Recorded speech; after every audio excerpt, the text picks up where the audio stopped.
Steve Perry is in Hartford, Connecticut tonight. He is a fan of No Child Left Behind. Trisha Avalon says No Child is not effective, though she did coordinate the program for New Haven, Connecticut. And also joining us is Bruce Pifke. He is a parent with two daughters who go to school right here in Atlanta, Georgia. He joins me right here on set. So before these two get into it, because they are education people, I want to ask you as a parent, anything that Patricia or Steve can say that can help guide you through this or that might change your mind, what would you like to see to help your child?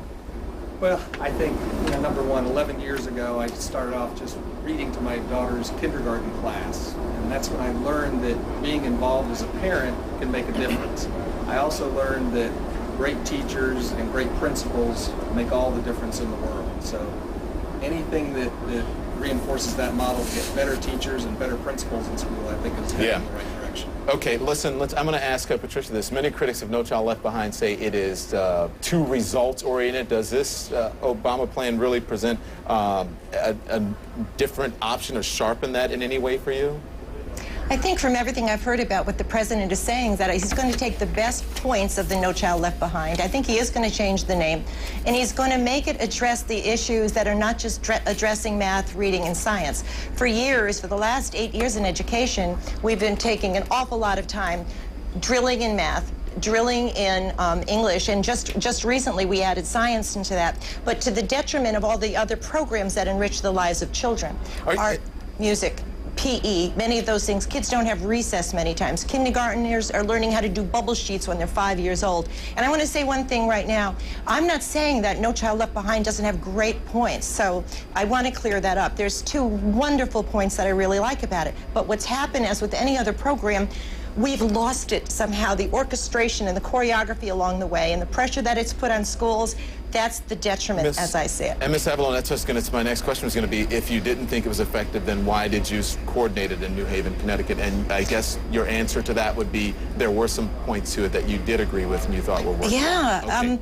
So let me just say it was part of my job to do it, and I loved the part of the job because it involved educating parents, engaging parents, and closing the achievement gap.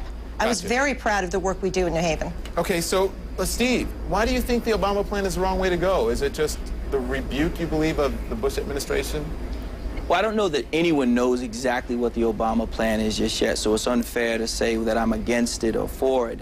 But what I've heard about it says that it's going to peel back the responsibility, as Avalon talked about, the pressure on the schools.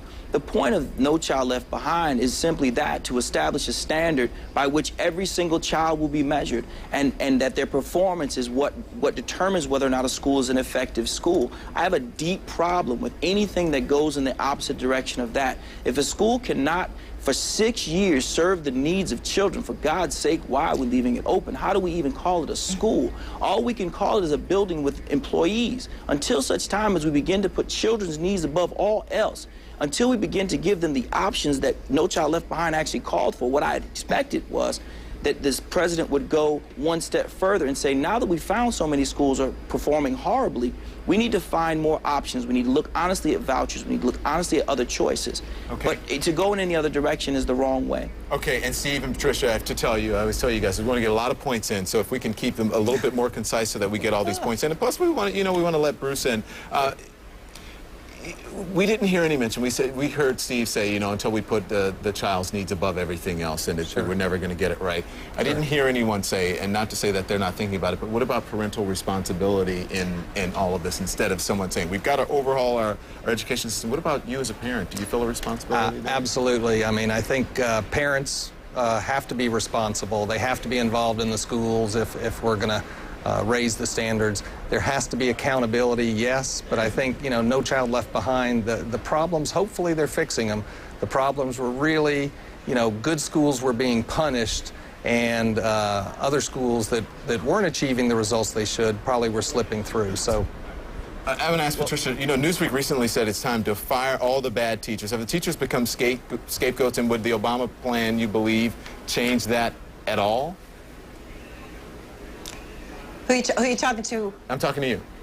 Okay. Nobody wants a good teacher. And I'm sorry, nobody wants a bad teacher. Yeah, you want to say that, start over again. Yeah, please. And I know unions do get a bad rap because they say, well, you can't fire a teacher because of the union. But let me tell you something, Steve, you're an administrator. It is the administrator's job. The union is only supposed to be there to protect them if things are being done unfairly. But if a principal really does their job, there's 4 years in Connecticut for a teacher to gain tenure.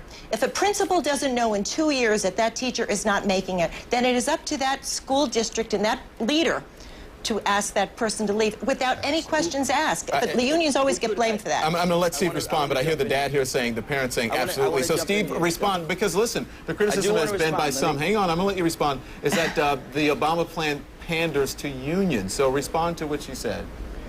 It's interesting that someone who's representing one of the lowest performing school districts in the state of Connecticut would talk about performance. It's important to understand that if we're going to take responsibility for that which we've done, we have to put the problems in their place. And one of the places where we have them is we keep schools open to employ adults, not to educate children. No Child Left Behind in its purest form would close failed schools and put in its place more successful educators and individuals who had the capacity to help children. It would give children choice to go to a tutoring program if need be, and anything else that was necessary to improve the child's performance and not increase the likelihood of the individual receiving tenure. I'm going to give Bruce the last word here very quickly because we're running out of time. Sure. Why were you nodding to what? Well, absolutely. I've learned firsthand that the principal is so important in a school, and they have to be held accountable. They have to hold their teachers accountable. And if you have a great principal, odds are you're going to have a great school. Bruce Pifke, a parent here, Trisha Avalon, who's an educator, Steve Perry as well, both educators. Thank you guys so much. We appreciate it. Thank you.